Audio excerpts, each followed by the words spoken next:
మన జీవిత మార్గాల్లో మనం ఎప్పటికప్పుడు పరిశీలన చేసుకునేవారిని ఉండండి. పాతాళ వస్తువులోకి వెళ్ళిపోయిన మనల్ని రక్షించిన దేవుడు మళ్ళీ పాతాళంలో పెడతాడా?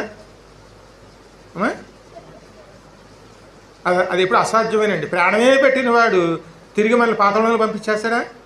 పంపించడండి. అవసరమైతే దండించైనా సరే మార్గంలో నడిపిస్తాడు, కానీ మనం విడిచిపెట్టే దేవుడు మాత్రం. అందుకే ఆయన కరుణాదారుణమైనటువంటి దేవుడు అండి.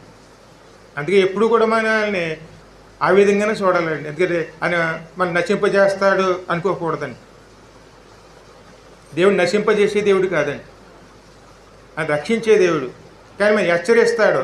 తప్పుదారులోకి వెళ్తే ఆ తప్పుదారు ఎందుకు వెళ్తున్నామో అన్నీ మరి బయలుపరిచి తెలుసుకునే విధంగా చేస్తాడు, కానీ దూరంగా నెట్టేసేవాడు మాత్రం కాదండి. మన అంతగా అమూల్యమైనటువంటి రక్తము ద్వారా మనం